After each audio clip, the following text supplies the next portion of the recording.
welcome to the Watchmaker's Pulse Week Negative 34 edition. This is my weekly update.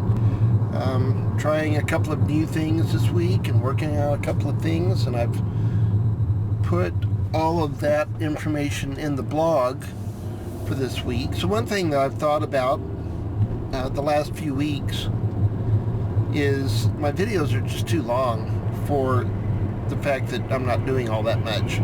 So I'm going to try not to make my videos quite so long this time and give you more details in the blog and try to only show you things that are a little bit more interesting. But one thing I'm doing this week is I bought a dash cam, so I'm trying that out to see how it works and so forth, and also see how the audio on it and the video camera are in comparison. So I'm shooting the video, my face, with the Handycam that I have borrowed, and then of course you can see my Denver traffic through the dash cam.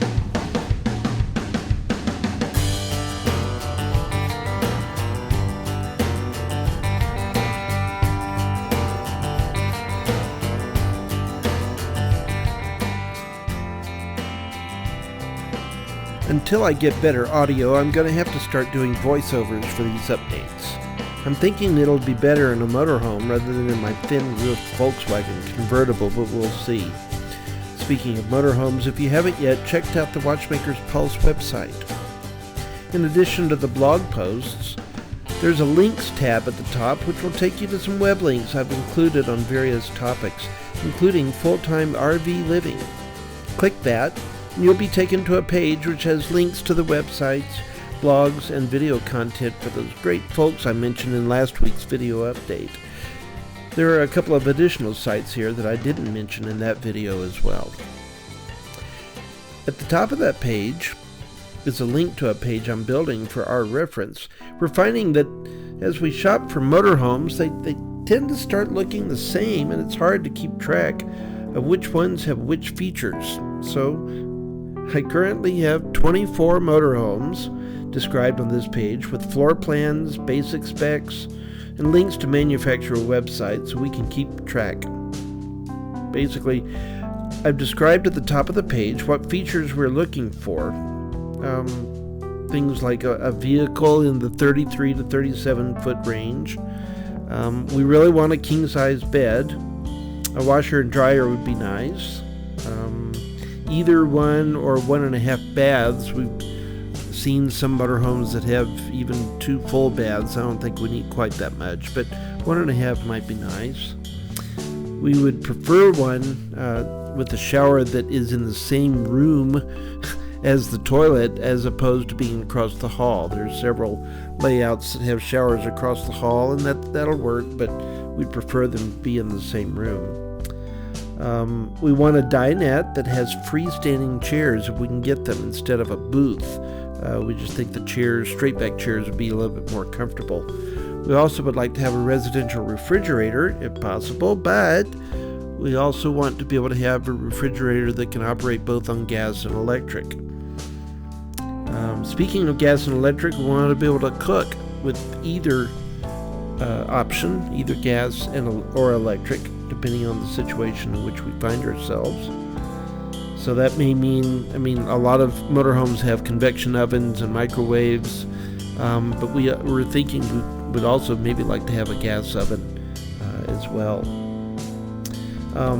Another thing that we're looking for is an entryway that is somewhere behind the passenger seat. That means most anywhere on the side of the motorhome except in front of the passenger seat. Some of the larger bus type vehicles, seems like that's the tendency, is to put the entryway in front of the passenger seat. We don't like that.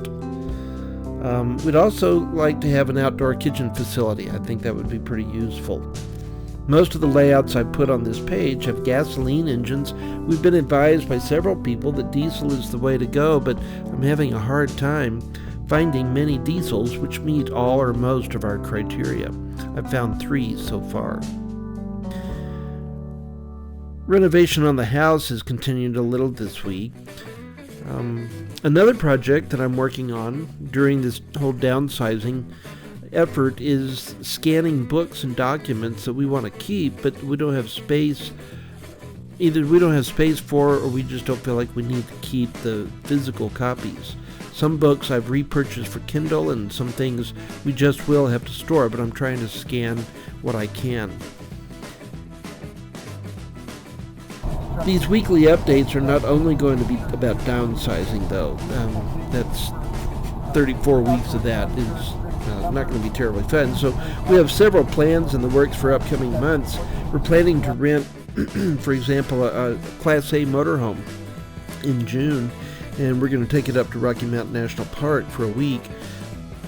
This motorhome is a little bit smaller than what we're planning to purchase, but it'll at least give us the opportunity to try some additional things out, including finding out what it's like to drive a Class A motorhome in the mountains, doing some dry camping, testing longevity of supplies, how long water and holding tanks and food and electricity and all of that lasts. Also, just doing some of this video blogging, actually in a traveling setting rather than just while we're at home. And then just, what you're supposed to be doing, that is just getting away from it all. I also have a video project that I'm working on about the Oklahoma National Memorial. I was able to go there a few months ago, and I missed getting the video out in time for the April 19th anniversary of the federal building bombing, but I'll try to get that finished and uploaded to YouTube as soon as I'm able to. We also have a trip planned in September to Alaska, which will include both a cruise through the Inside Passage and a land experience in Fairbanks and Denali National Park.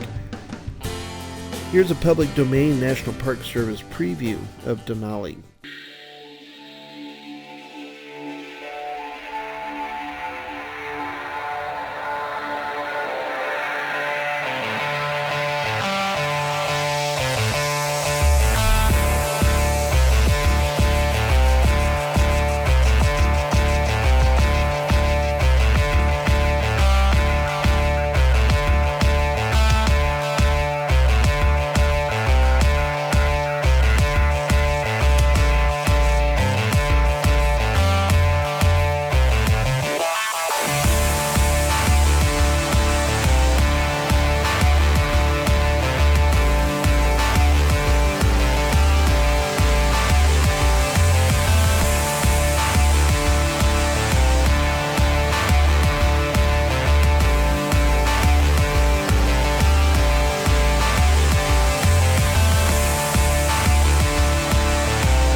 We're really looking forward to that trip, and I'll be doing a number of videos related to both Denali and Fairbanks and all of the sites that we get to see in the Inside Passage on the cruise ship, and we're going to spend a little bit of time in British Columbia as well.